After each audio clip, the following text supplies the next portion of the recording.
Welcome to Speaking Freely, a weekly conversation about free expression in America. I'm Ken Paulson. Today we continue our conversation with singer and songwriter John Mellencamp. Here are some highlights from last week.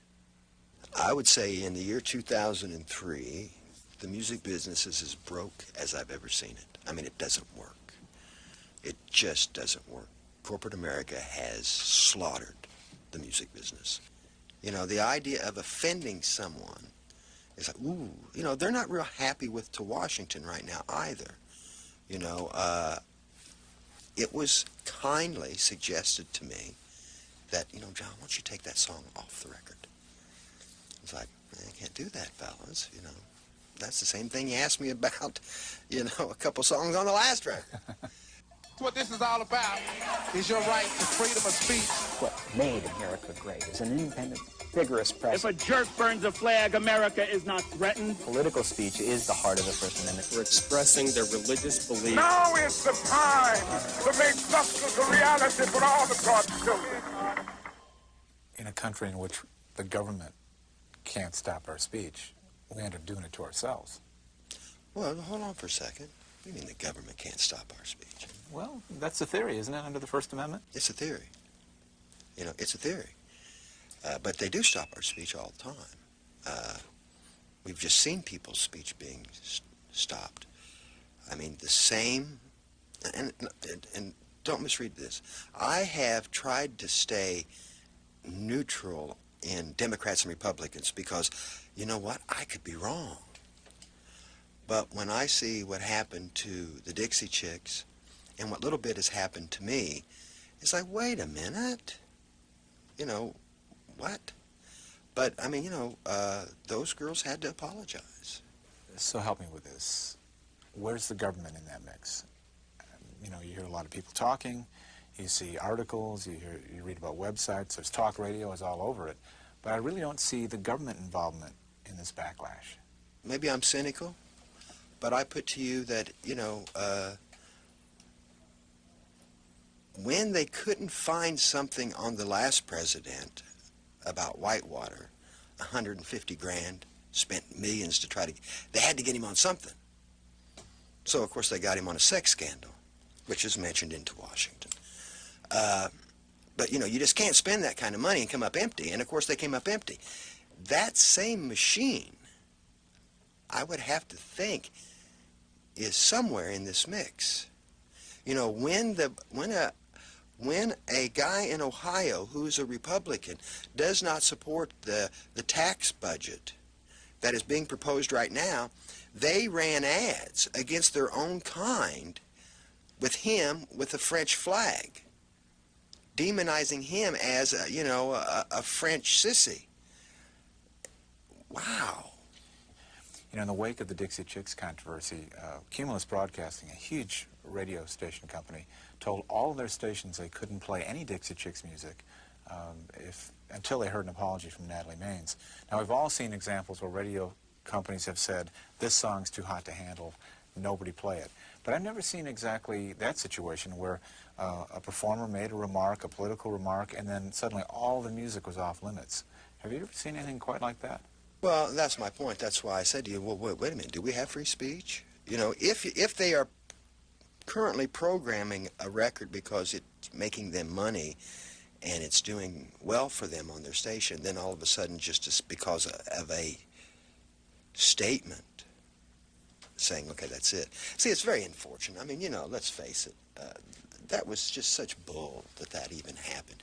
Here is a girl, a woman, who is, you know, in her mid-20s, just tasting fame for the first time. She's in a foreign country where the streets are full of people protesting what's about to happen, and she is a mother, and she feels a certain way, and misdirectedly maybe could have chosen better words, who knows, who cares, I don't. She makes a statement, and that little statement from her house, her stage, where she should be able to do anything she wants to do, as long as it's not indecent, and she's hurting somebody, turned into that? That's the same machinery. That's not a bunch of little websites. That's the same machinery who was trying to impeach Bill Clinton. I just don't know how that happens any other way, unless you got a big machine behind you doing it. Could we hear To Washington, John? Sure, I'll be happy to do it.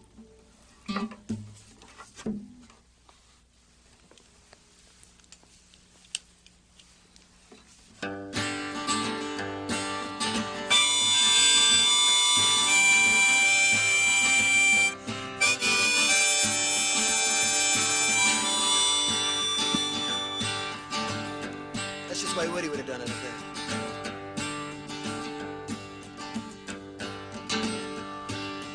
8 years of peace and prosperity. Scandal in the White House, an election is what we need. From coast to coast to Washington. So America voted on a president, and no one kept count on how the election went from Florida to Washington. Well, goddamn, said one side and the other said the same. Both looked pretty guilty, but no one took the blame. From coast to coast to Washington.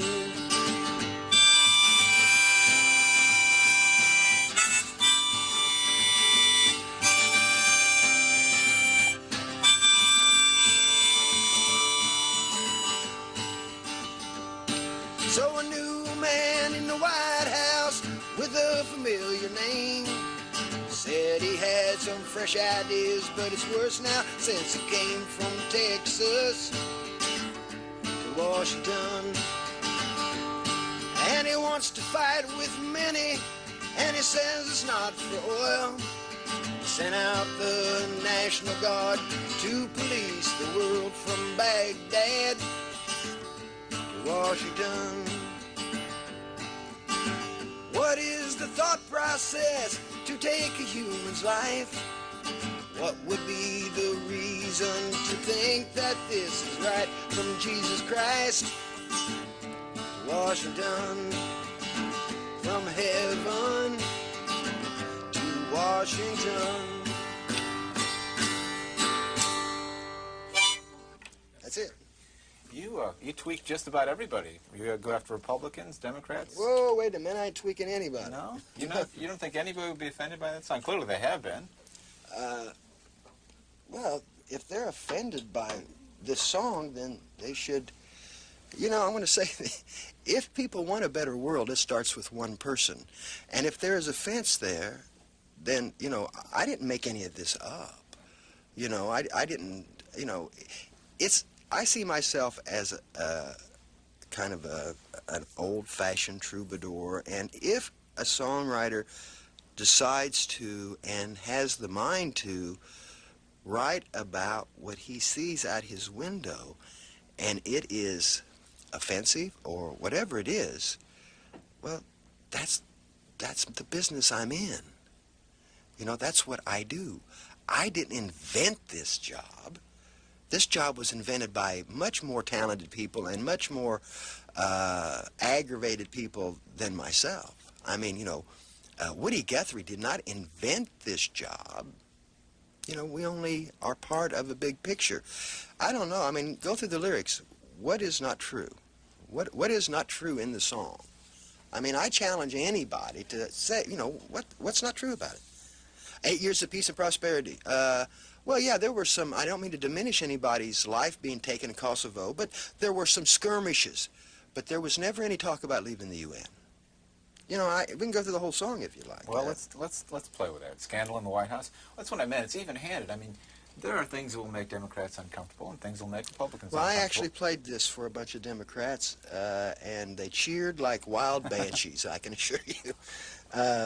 I'm not sure they want to be reminded of the scandal in the White House. Well, I think that anybody who would think for a moment would recognize the fact that, yes, there was a scandal in the White House, but it probably wasn't the first time there was a scandal in the White House. You know, I know it's a surprise to everybody, but men do that. That doesn't make it right, and it doesn't make it, you know, but it's not an impeachable offense. Because if that was the case, there wouldn't be an impeachable guy in this room at one time or another in our lives. Now, was his judgment poor? Sure. But you know what?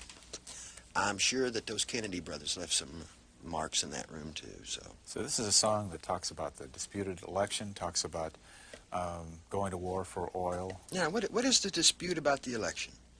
I mean, I say in the song, both sides look guilty here. Both sides did not do.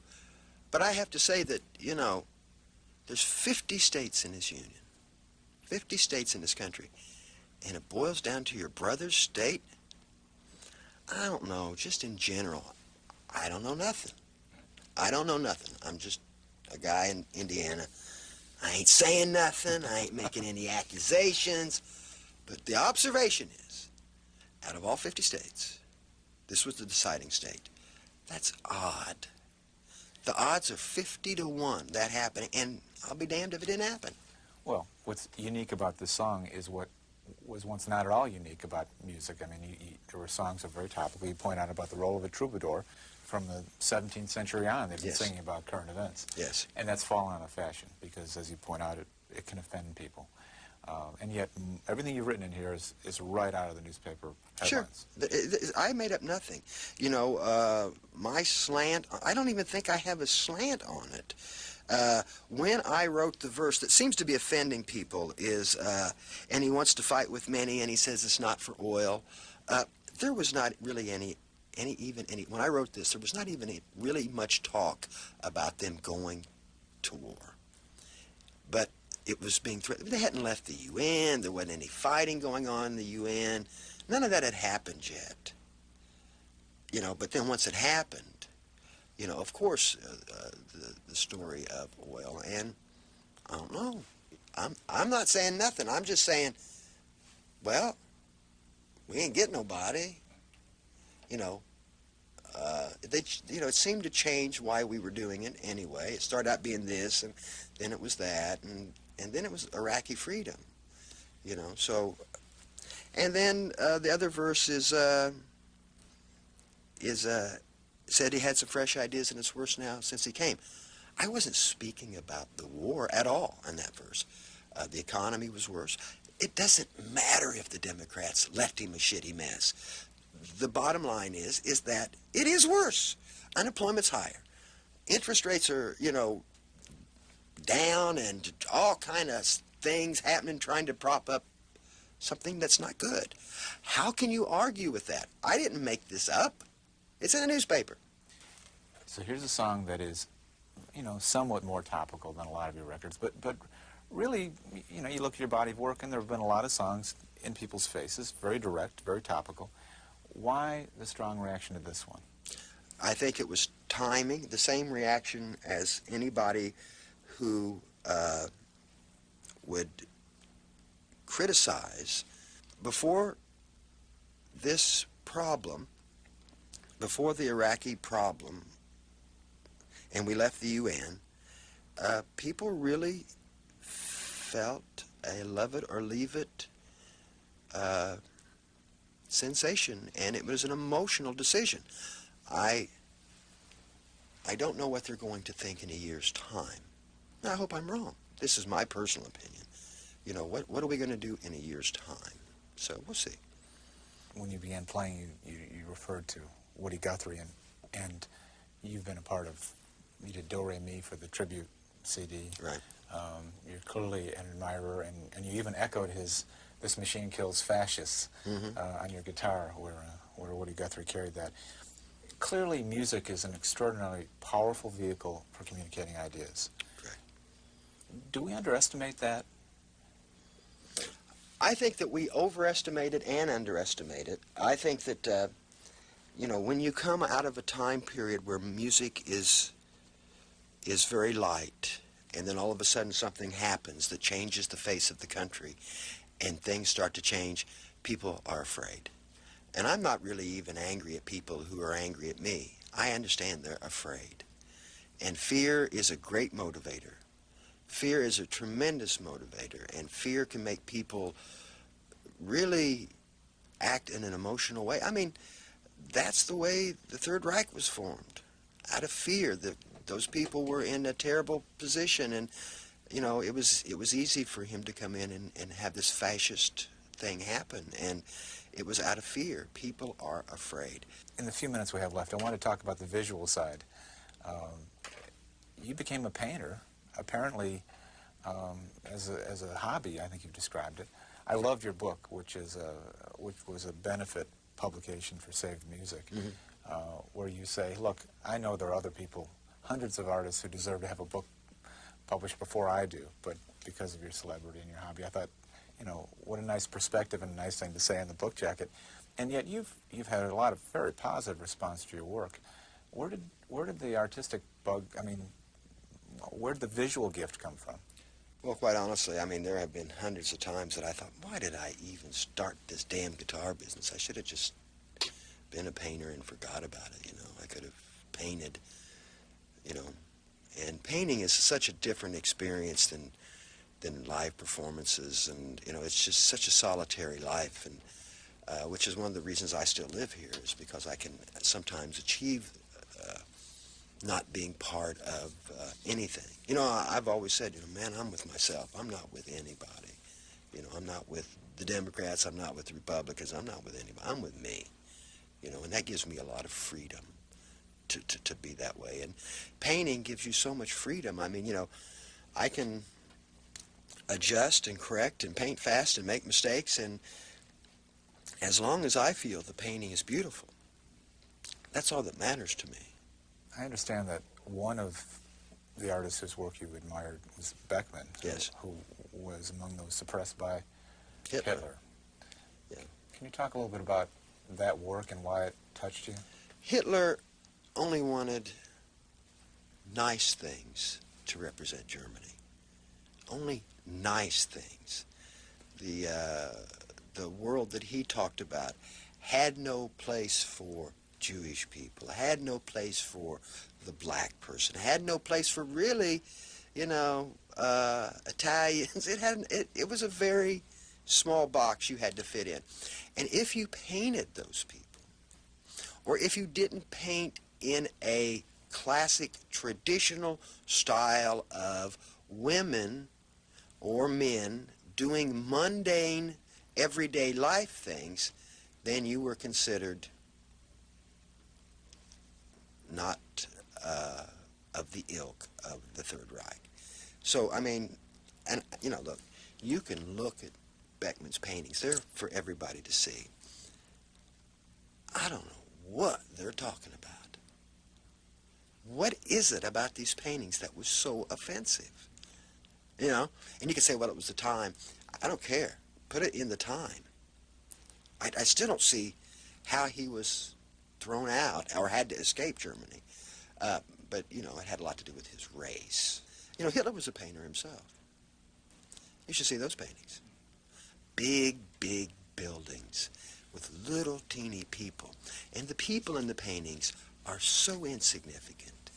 They might as well just be, you know, muck under his feet. Because the buildings that he painted, you know, were, in his paintings, is what was important in the paintings. The people that he would stack around, walking around, were almost comical. It's like, why did you even bother putting him in the painting? You know, but so you could just tell by one of his paintings what he, you know, where his mindset was. He didn't think much of people. You have kind of a maverick approach to much of your art, and I think this most recent CD it's interesting in that it is not largely your music. It's other people's music, but I've heard some of it, and it still sounds like a personal statement. I had seen people be able to do that. And, of course, the challenge with Trouble No More was, well, can we take songs written by Son House and make them ours? You know, because nobody expects John Mellencamp to sing a blues song, you know. But they don't know that was my strong suit as a kid in bar bands. That was what I sang best. That was my best voice. Whenever we did a blues song, I always kind of felt like that's what I did best. But, you know, I didn't, my lifelong goal was not to be a blues singer.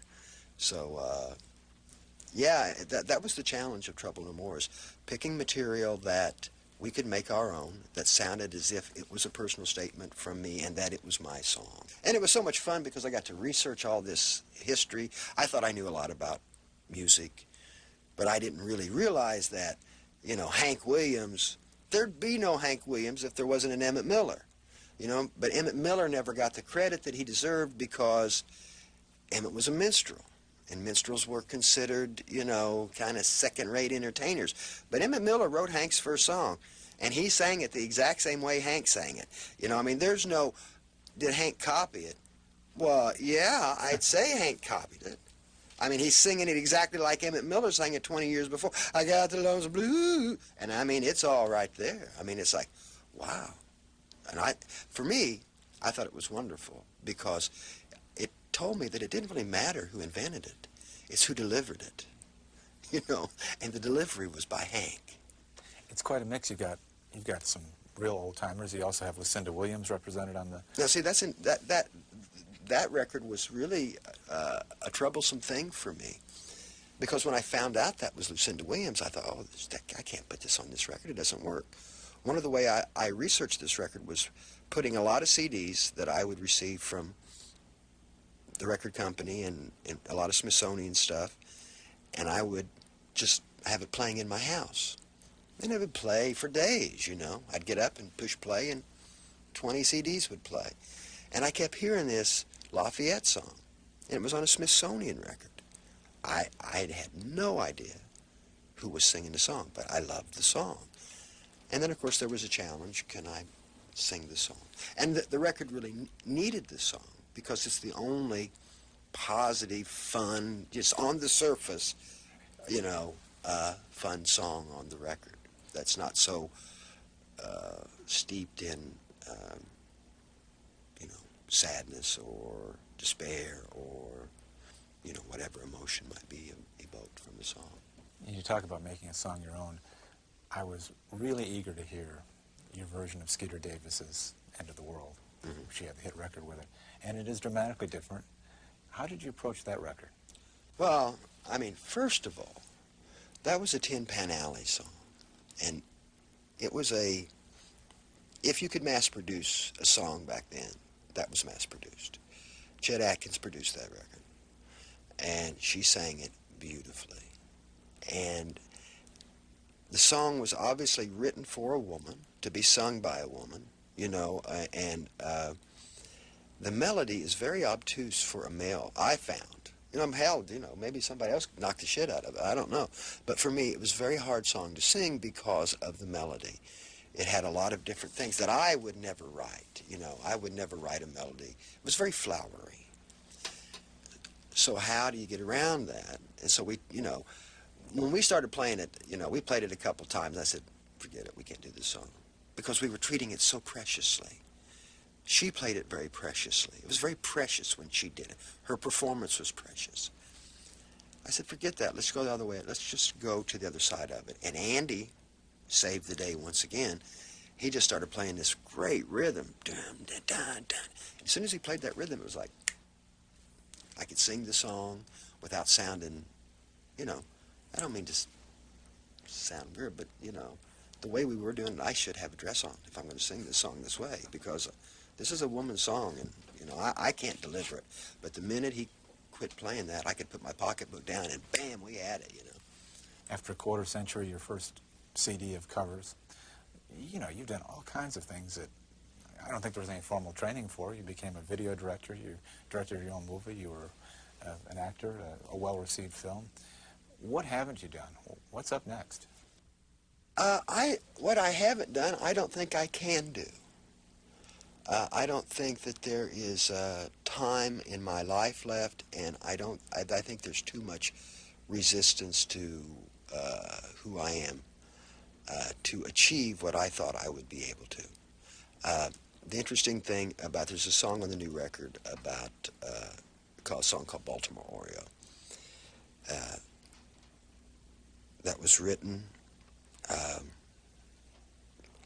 in my mind here in Bloomington, Indiana, by a guy from Bloomington, Indiana, a guy named Hoagy Carmichael. I didn't know this about Hoagy Carmichael, but he considered himself the poor man's Johnny Mercer. Never could get over the fact that Johnny Mercer got all the accolades, even though, you know, that's not really true. At the end of the day, you know, his songs stack up to Mercer's easily, but Johnny Mercer was the guy, and Hoagie was, you know, kind of second string. I've always had that on my back, and so when I found out about Hoagie Carmichael, I was just like, well, yeah, you know, I know other artists who feel that way, and a lot of us live here. You know, we stayed true to something. We didn't go somewhere else. And I'm thinking of a specific guy. And he finally just quit making records. He was so frustrated with it. Who's your Johnny Mercer? Come on. It's so obvious. If I'm not going to answer that if you can't answer it yourself. Okay. You know, I would never, I'm like Hoagie Carmichael. I'll never be able to achieve what, I'll never be able to, how would somebody who was eloquent say that? I would never be able to see my star rise the way that I always thought it should have. Not going to happen. So I have to accept it. Thank you so much for joining us on Speaking Freely. Okay.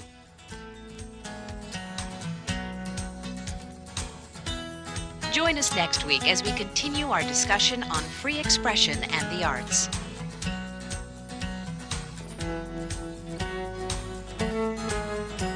For more information about Speaking Freely, visit our website at www.speakingfreely.org.